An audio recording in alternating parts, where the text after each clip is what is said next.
porque la gente que mandamos al Congreso están frenando a la gente que mandamos a la moneda y viceversa. Pero esto es cómo funciona el proceso. Bueno, claro que en el caso de Bachelet su popularidad parece más alto ahora, que se encuentra más estancado y menos que antes. Esto es otro eje para otra discusión.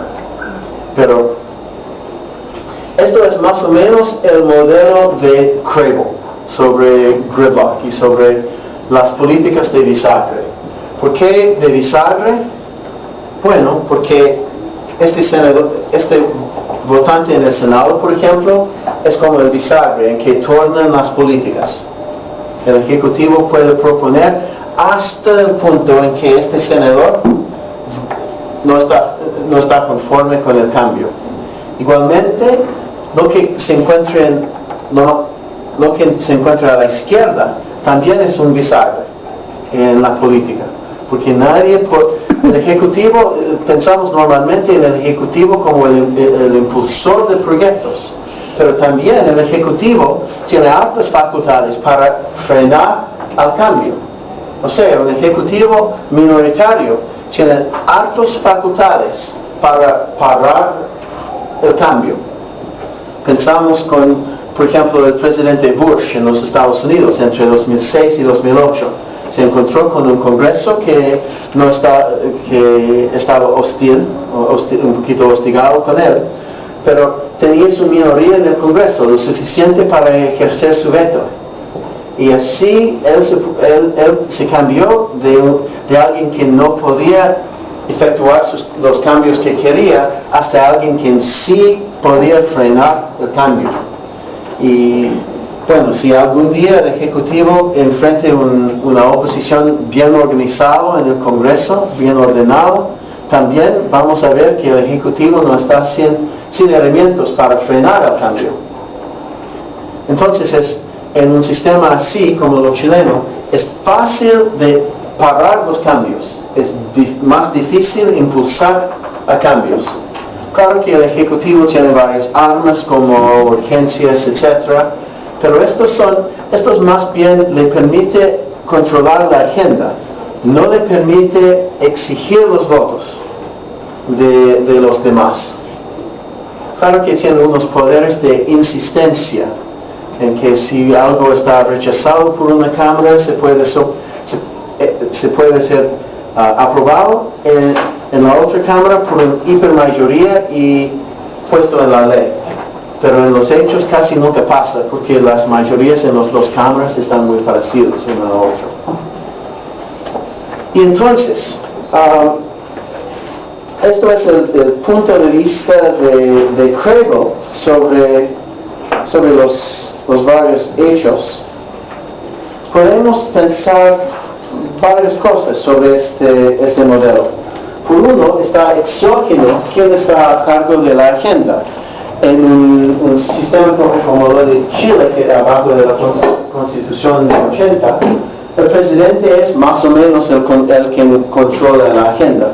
Hay otros tipos de legislaturas como los consejos de las comunas, por ejemplo, o en legislaturas en otros sistemas, en que no es tan monopólico el control de la agenda. Entonces, vamos a pensar un poquito sobre qué pasaría si el control de la agenda era más suelto, era más difuso. Y la otra cosa que tenemos que pensar un poquito es, ¿qué pasaría si la agenda no es tanto de izquierda y derecha? Suponen que hay una otra dimensión de conflicto político, no solamente izquierda y derecha. Supongamos que estamos en la Bélgica actual, hay políticas de redistribución de ingresos y el medio ambiente, los sindicatos y todo esto. Y también hay un segundo eje que es más o menos la religión, religioso contra lo secular. Lo secular. ¿Sí? Pero hay este segundo conflicto que ha existido aquí en Chile por más que 100 años. Uno podría ver durante toda la historia, 120 años atrás, después de la guerra civil, ¿sobre qué estaban luchando el Congreso?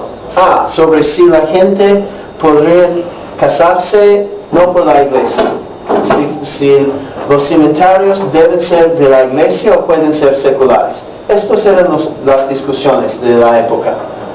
Tuvieron otra dimensión, y el conflicto en Chile hasta hoy en día todavía se ve algo de esto. Por ejemplo, en la democracia cristiana hay gente que ocupa una posición bien a la izquierda en términos de sindicatos, derechos humanos, etcétera, etcétera, pero cuando llega la hora de discutir el divorcio, el aborto, etcétera, se ponen con la derecha, están bien con la iglesia. Si fuéramos a Bélgica o a la Canadá, lo que encontraremos aquí será una otra cosa. Por un lado tendremos el francés y por el otro el inglés en Canadá o Netherlands en Bélgica. Los flamencos no hablan Flams, hablan Netherlands. Esto era para no ser dominado por el francés, un idioma absolutamente extranjero, adoptaron que su idioma será Netherlands. También un idioma extranjero, pero claramente mucho más cerca al Flams. Cerca del alemán. Todo esto, desde un punto de vista alemán, ¿qué son estas distinciones? Pero si uno anduviera en el norte de Bélgica, encontrarás con un montón de gente que lo considera hiper importante. Bueno, esto es decir que no solamente ponen peso sobre la redistribución, sino también sobre el uso del idioma. En Bélgica hay una fuerte lucha sobre el uso de Flams o francés en los colegios. Y hasta que dividieron la universidad en Louvain, que es una vieja universidad desde la Edad Media, tenía un bonito biblioteca, etc. Era del patrimonio del país. Y cuando dividieron el país en dos segmentos, uno que hablaba francés y el otro que hablaba alemán, también dividieron la universidad y pusieron el Louvain-la-Neuve en Wavre, donde andan los francófonos, y también tienen Leuven en Leuven, donde están los que hablan Flams. Y hasta el punto de que dividieron a la biblioteca, tuvieron colecciones de libros. ¿Y qué hicieron con estos libros? Bueno, la mitad por los flamencos y la mitad por los wallones, ¿no es cierto? ¿Y qué hacer con los enciclopedias? Los pares para los wallones y los impares para los flamencos. Llegaron a esta altura. O sea, tomen muy en serio el asunto idiomático. Si uno se pierde en el norte de Bélgica, por favor no hagas el error de preguntar orientaciones en francés. No es aconsejable. Aunque uno habla un poquito de francés y nada de Flams, no es una buena idea. Entonces, en estos sistemas, ¿qué vamos a ver si la agenda queda abierta? Hasta